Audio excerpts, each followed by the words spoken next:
Broadcasting live from the Albay PIO News Center, providing you the most exclusive news update from all over the province.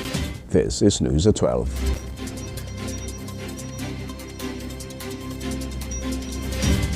In the local scene, medical technologists from the Albay Provincial Health Office recently participated in the specialized training to improve their diagnostic skills for tuberculosis and paragoniomyces. The Department of Health Bicol Center for Health Development conducted a training from July 21 to 23, 2025 at Sarungbangi Beach Resort in Santo Domingo, Albay. The program aimed to help healthcare professionals accurately distinguish between TB and paragoniomyces, involving hands-on activities with microscopes and group discussions. This practical training is a key step in enhancing Albay's capacity to fight these respiratory diseases and prevent the serious consequences of misdiagnosis, such as inappropriate treatment and poorer patient outcomes. The Albay PIO's involvement highlights the provincial government's commitment to strengthening public health surveillance and response system.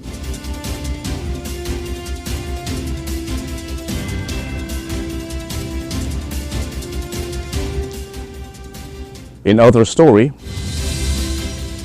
the Albay Park and Wildlife, led by Dr. Franz V. Colombo, hosted a benchmarking activity for Eastern Samar's provincial government. The initiative focused on promoting sustainable park management, ecotourism, and wildlife conservation. Dr. Colombo highlighted the park's efforts in conservation education and community involvement. The activity aimed to identify best practices to improve operations, visitor experience, and conservation efforts. Participants visited the park and interacted with native and rescued wildlife, discussing their importance for local development and biodiversity. The program fostered information exchange and strengthened ties between the two provinces.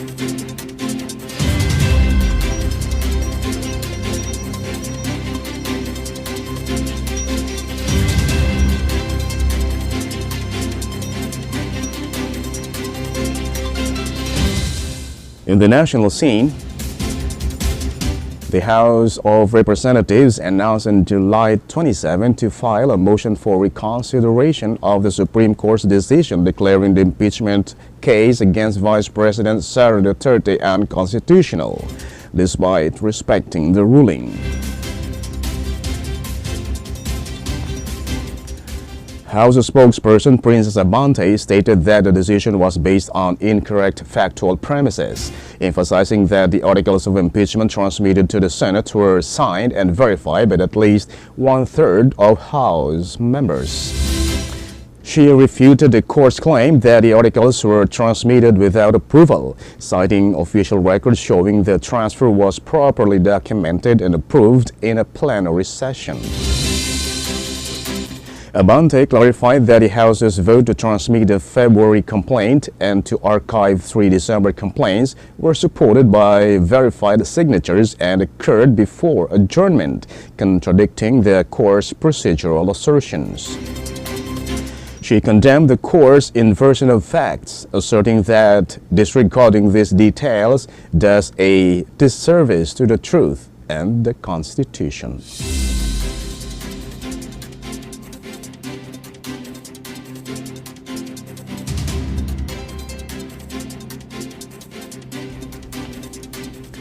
In other story, Alex Ayala will face Marketa Vondrousova, the Wimbledon champion and French Open finalist, in the first round of the 2025 National Bank Open in Montreal, scheduled for early Sunday morning Manila time. Despite their close rankings, Ayala at the world number 69 and Vondrousova at number 65, they will compete after Ayala's month-long break from European grass and clay tournaments as she prepares for her debut in the US Open. This match marks Ayala's third Grand Slam main draw, aiming to surpass her previous attempts at the French Open and Wimbledon and secure her first-round breakthrough. Yala, who recently made history as the first Filipino to reach a WTA semifinal in Miami and a finalist at Eastbourne, faces a tough challenge against Wonderzuva, a 26-year-old Olympic silver medalist and recent Wimbledon champion. Following Montreal, Yala plans to compete in 2 additional North American events to gear up for the US Open, where she previously achieved success as a junior champion.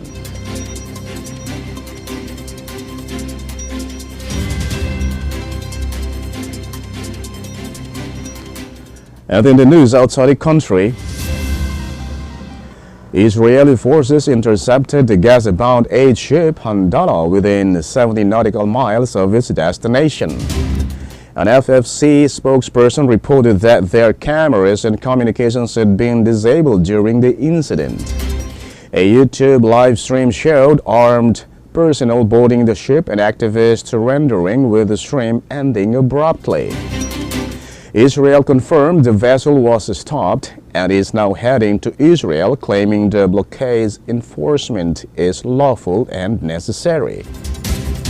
The Handala, part of FFC efforts to break Gaza's blockade, was carrying aid and notable passengers, including parliament members and a trade unionist.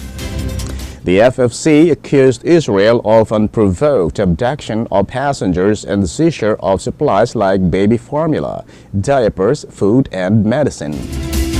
Before interception, the FFC stated the ship was heading towards Egypt to avoid boarding.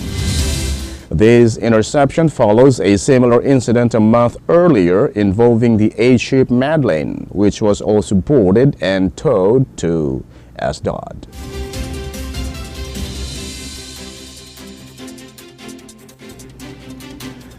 And finally, in the news outside the country, Thailand and Cambodia exchanged fire along their disputed border for a second day, with reports of over a dozen people killed and more than 135,000 civilians evacuated. Tensions have been escalating for months over their contested 500-mile border, partly demarcated by former colonial friends and near significant religious sites claimed by both nations. Clashes began at 4:30 a.m. on Friday after Cambodia fired small arms and heavy weapons, prompting Thailand to respond with artillery. The Thai army reported fighting in Ubon Ratchathani and the Surin provinces, warning people to stay away from the conflict areas amid heavy firing from Cambodia. Thailand is currently conducting bomb disposal and body recovery operations in Kantaralak district after Cambodian rockets hit the area. Prior clashes involved small arms and rocket fire, with Thailand responding by scrambling jets and bombing military targets inside Cambodia. Both countries have strong ties with China and the U.S., who have called for de-escalation amidst the hostilities. Cambodian Prime Minister Han Manet accused Thailand of withdrawing from a proposed ASEAN ceasefire agreement, which Phnom Penh had accepted. Thailand's foreign ministry expressed support for a ceasefire offer from Malaysia, but criticized ongoing Cambodian attacks on Thai territory. According to the Thai Ministry of Health, at least 16 people, mostly civilians, have been killed so far in the violence. And that's all for the news at 12, July 28, 2025. We'll be back tomorrow for more news updates. And thanks to our news writer, LJ Lurejo. And on the technical side, Chad Bobbis. Of course, our Provincial Information Officer, Walter Magdato. And under the supervision of our Governor, Noel E. Rizal, I am Greg Hallare. Thank you for subscribing.